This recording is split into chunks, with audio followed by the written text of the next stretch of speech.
Welcome to This Justin, the show bringing you the latest advancements in healthcare, strategy, innovation, and public policy. And now, for the fastest voice in healthcare, here's your host, Justin Barnes. Thank you for tuning in. Welcome to This Justin. I'm your host, Justin Barnes. In these episodes, I bring you the latest advancements in healthcare, strategy, innovation, and leadership. As always, we're broadcasting from the This Justin studios on the Business Radio X network, the Healthcare Now radio network, and our newest broadcast partner, the Health Podcast Network. For this episode, my 357th show, I have a very special episode, not just because of its content, but also inviting back a very special longtime friend, 30-year friend, onto the broadcast. Welcome, Beth Friedman. Thank you, Justin. Glad to be on your show. Absolutely. Is this the first time you've been on my show? I think we did one a while back when you had your studio still in Atlanta. Yes. And we were just all getting ready to go to HIMSS, and we were talking about HIMSS. Yeah. Well, that's kind of why we're here today. So we're going to use this as a fall preview show. I know I'll see you next week at the Georgia HIMSS annual conference in Atlanta, just north of Atlanta at the Gath South Center. But also a lot of great conferences coming up, a lot of great energy in the industry. So was very excited. Thank you so much for this, last minute invitation to come on. I just thought of this show with Roberta on what can we do to kind of share some of the great things that are happening this fall, get everybody kind of excited again for what we're about to walk into as an industry. It's always fun to be with 5, 10, 15, 20,000 of your closest friends wrapped around, some great topics, innovation, strategy, all that good stuff in the industry. So obviously you're very excited for this. Absolutely. As a matter of fact, I'm going to be headed to Becker's too here, Becker's IT conference, as well as some of the others that you mentioned. Yeah, we have a big lineup this fall.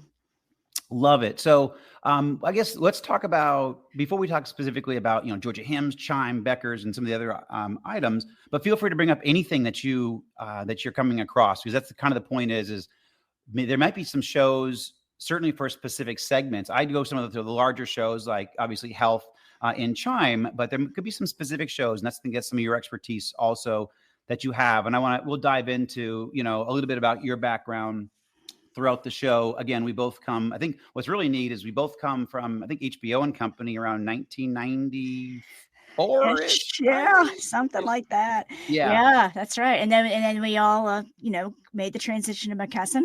Yep, absolutely. And then, but so we've been around a lot, and so we cover a lot of ground in the industry. The industry's evolved a lot. And obviously HIMSS has been one of the mainstays in the industry. Again, we'll be at Georgia HIMSS next week in Atlanta. But there's some other great shows too. But I think, so in this broadcast, let's, feel free to share specifically some of the more maybe niche shows that you come across that we don't necessarily talk about. And I may not be at some of those more niche shows, but I'd love for you to bring them up and feel free to talk about that. Sure. So, and again, what do you think some of the themes, before we dive in specifically about, Georgia HIMSS or Becker's or Health or Chime, what do you think some of the themes that you think we're going to see this fall? The prevalent theme still, I think, will be AI. It was last year. It maybe even was the year before that, Justin. I don't know, but I see it a little bit, morphing, evolving, which is as it should, right? Yep. So now I think that the conversation will be around proof points. Like, what's the proven use case? What organization is doing it? What have they achieved?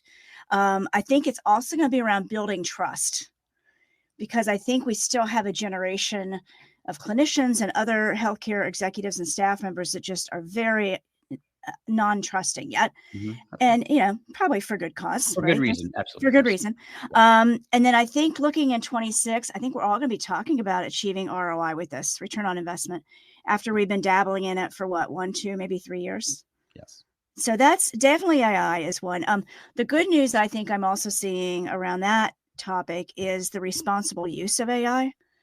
So we've got CHI, we've got TRAIN, we've got, I think the AMA just came out with some guidelines. NIH has some guidelines. So I'm glad to see all these sort of, it's going to be tough to put guardrails around this. It moves so fast, but I'm glad to see that happening. So that's definitely one area. Yep. Yeah. And I agree. I think this new MIT article is circulating where I don't want to give out, I don't want to be an alarmist or anything like that, but the ROI really hasn't been seen by significantly most around AI. However, I think it's a little bit unfair. I think they're just kind of setting up, make sure that you have the right use case. And actually, I just published a whole playbook on this and where people can kind of start But start small. Start with some specific use cases that best advance your organization or can show the maximum ROI in a minimum amount of time for your organization. It doesn't have to be big. It doesn't have to be this monstrosity project. It can be just in one little sector of a division of a group or anything like that. But start small, and I think that way we have more. First of all, measurable results, hopefully more quickly, more focus, and we can, it's okay to fail fast in those type of environments. Fail safe is really, really important, obviously with AI and certainly in healthcare. There's a lot of components. There's some best practices there that, I've been speaking about a lot, and I think that's really important. We will start to see the ROI if you follow some better tenets. I think to your point, things are moving so fast. People just kind of go forward. People are sold something, and then it may not be, they may not have put all of the background behind it or got the right leadership wrapped around it. Maybe you're not the right guardrails, to your point. I think there's a lot of areas where we will get better, but certainly we all know it's the future. It's probably gonna be a significant piece of almost everything that we do. I talk about even the playbook, AI in our business use, really important. I mean, I just started Stanford 2 days ago, basically on this exact topic, and try to, make sure I have AI for the best playbook for me, my business and my entities like that. But also personally, we're going to use AI. Mm-hmm. So it's not going anywhere. It's going to be more prevalent, more important in our lives long term. So I think it's why I agree with you. And I think we're going to see more of this and more best practice shared coming up. Yeah, absolutely. Absolutely. The other topic I'm really interested, is this whole interoperability pledge that happened in DC. I know you're having some conversations around that. Absolutely. To vendors I've talked to, we had 2 of our clients there. What's next? These companies already had interoperability on the roadmap, and they have for years. Yes. So what's going to make a difference? What's really going to push this based on this latest administrative interest in moving our industry forward? So that's another one I think is the interoperability. And then, something that relates to AI actually is data quality.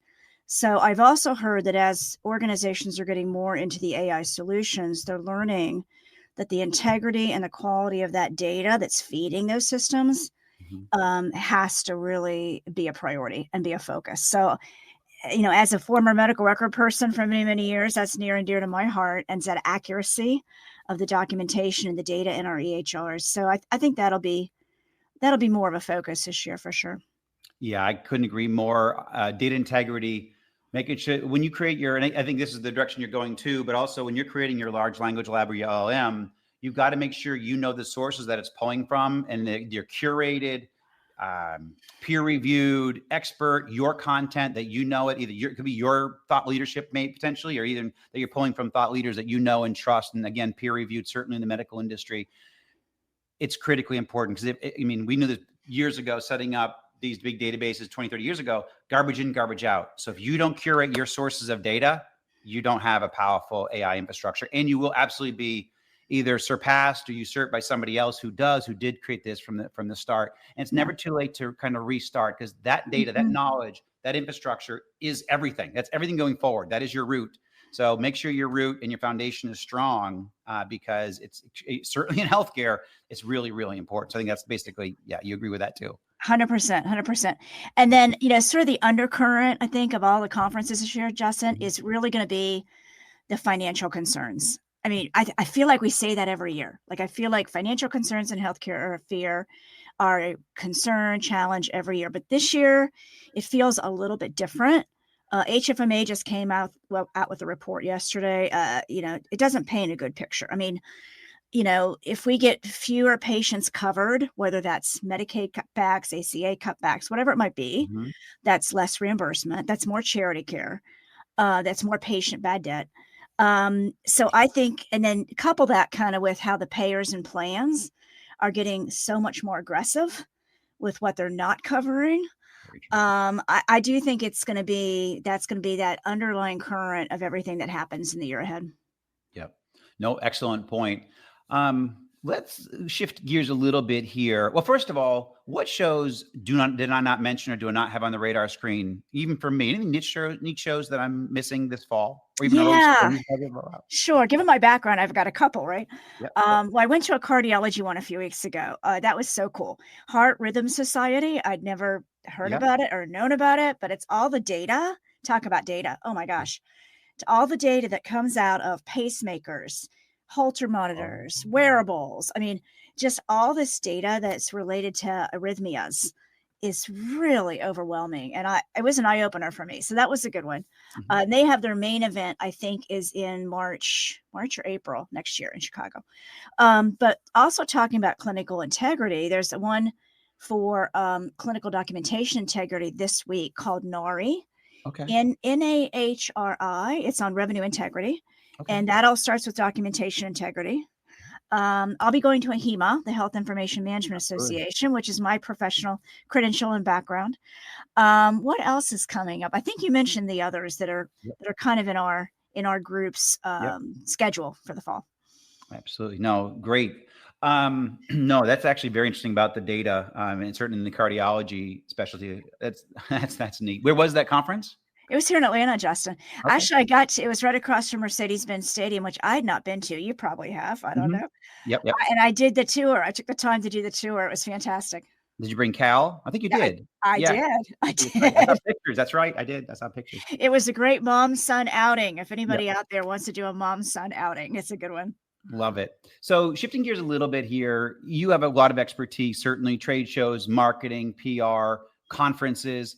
Talk about some of your best practices. First of all, as companies go, and these are large investments for organizations and have gotten a lot larger investments over time and much more expensive to go. Certainly, as you rack up, it's not just about the fee to be on the show floor, but it's just travel costs and hotel, and I mean, it's extensive. No matter who you are, it's an expensive proposition. Absolutely. So what do you think, I would say, leaders need to walk away with today that they didn't prioritize 5 or 10 years ago in some of these conferences? Yeah, I'm going to talk about it from two perspectives, the vendor perspective and the healthcare executive perspective. Mhm. I think from a healthcare executive perspective, a lot of them will go there to speak. Right. And they'll go there for their speech and they'll leave. Right. And I think that's kind of sad because there's an opportunity there to, I would say, make those personal one-on-one peer-to-peer conversations happen. Mm-hmm. Whether they're scheduled, whether you join a focus group or a roundtable, or there's a lot of the organizations and the events now I'm seeing sponsor these types of smaller groups. And I think those kind of peer-to-peer conversations are actually even more important today than ever. So I'm big on those. We often suggest to our clients to become a sponsor so that they can host a roundtable or a focus group at the conference. So I like those a lot. And that gives those executives that one-on-one time to really talk with their peers. So I would say keep seeking out those personal relationship conversations. Excellent. Yeah. And I would be honest with you, I kind of used to do that back 15 years ago or so. I might go in somewhere, do my talk, and then leave. But now I actually sit in more sessions than ever before. I'm learning more. There's so much to learn. I mean, because I go to a lot of different, I go to the, obviously HIMSS and health and Vive and all those, but then I also, I work a lot with AWS and Dell and stuff. So I go to their conferences as well. And I learn a ton about the industry, and I've learned so much. That's actually what made me go to Stanford. Was there's so much to learn about AI, and I'm always learning the little drips and drabs. I need to take a step back and learn it holistically, kind of from the ground up. And so, and sitting in these sessions, I learned that. So I learned what was really cool is I learned what I didn't know, which, I mean, I know that's an oxymoron in a way, but I learned what I didn't know in a way that, oh my gosh, I really need to focus in some of these areas. And it's extremely interesting. I love to learn. So now I get so much out of these conferences, more than just going to speak and what that brings to me, but then also learning again from your peers and meeting new people. You meet some really interesting people, which we may not, certainly as we're all scattered, we may work remotely now more days than ever before. So being in these conferences is such a great opportunity. And I always say, and I know you'll agree with this, these conferences are what you make it. You cannot have a bad conference. If you have a bad conference, that's absolutely on you. 100%. 100%. Yeah. There's every opportunity in the world for anything that you want to achieve. If you put the strategy together, you have the right framework, and that all takes pre-planning, and then you go and execute, and you take the time to execute and execute well. So. One of the things I've noticed about speaker sessions, because I love going to them also, right? I love doing those wrap-ups from the sessions, and the ones that are case study sessions, especially if there's a panel, they're fantastic, they're right? great. You like what 3 different organizations are all doing to address the same problem. They're all doing it in different ways, but you learn something from each and every one of them. And what I've noticed is just the past year or two, especially at like HIMSS, I noticed and Vive, the line afterward for questions longer and longer and longer. I don't know how many vendors Yep. just try to introduce themselves and how Right. many are actual attendees, but I've noticed that as well. Yeah. I don't recommend that. I don't think that's a classy strategy to get up there and try to promote your product from the microphone. Those are really meant for expert opinions, thought leadership, and getting questions answered. So anyhow, yeah, I want to put that out there. I know. I wouldn't encourage sales guys to do that. No. I cringe every time someone does that. So let's maximize the impact. We talk about the costs have certainly grown. It's very expensive. Again, no matter who you are, everybody cares about the money that it costs to go to these shows. No one says, oh, blank check, no problem. I don't care if you're, again, AWS, Dell, a small vendor. It doesn't matter. Everybody cares. Even when we were at HBO and McKesson, we cared. So people always cared. So how do you maximize impact? And I say that, what are some of the best ways that you've seen organizations extend the value of their trade show investments, from booth conversions to panels, receptions, and well beyond the event itself? I always have told clients, Justin, I think it always proves true. I look at it as a three-legged stool. Mm-hmm. If you're going to go to a conference, invest in 3 ways, maybe 4. Have a booth. It doesn't have to be a big one, though. I think people are getting away from these huge booths. So it doesn't have to be huge. Get a speaking session. And that, unfortunately, it usually happens a year ahead of time. Right. It does. I mean, there's a long roadway to get to that. So, keep an eye on that conference when their call for speakers is out. Include one of your customers. Absolutely. It's so much more important to have your customers versus your executives. Absolutely. Every single time, right? And then the other thing, I think if you can do those 3 things, sponsorship, like I said, I like the roundtables, the focus groups. If sponsor a speaking session, sponsor a track, sponsor a sort of a specific group, like this AHEMA one coming up. Mm-hmm. They're having a half-day coding workshop type thing, and there's a sponsor for all that education because it's their target audience. So look for opportunities at the event that really hit on your target audience. I really like those 3. Yep. Excellent. Yeah. And I think absolutely hosting, as much as you can around the strategy. Again, you bring up the prongs that are critically important, but I also see a lot of the pre-work that goes in. So you said just even starting a year in advance, which is very, very important to maximize the ROI. And then just make sure that your team is well prepped, and there's a lot of best practices around even having short conversations. So you kind of maximize the lead opportunity at the booth, but then also you're walking around and you have your head up and you're actually meeting, the right people that you can. The other piece is really focus more, and this is something, you and I talk about, focus on thought leadership and not necessarily sales. And this goes back to your submitting a speaker series to speak at one of these conferences, that you're really focused on thought leadership. You bring in your customer, like you said, you have true metrics and ROI, what's being, how you evolve in the care strategy, what's the tangible benefit to the provider or to the organization. And then, you're bringing your thought leadership along with that. That's your best chance of getting selected. It can't be a marketing pitch. A lot of people, I would say 70-80% are more marketing pitches, and they can see right through that.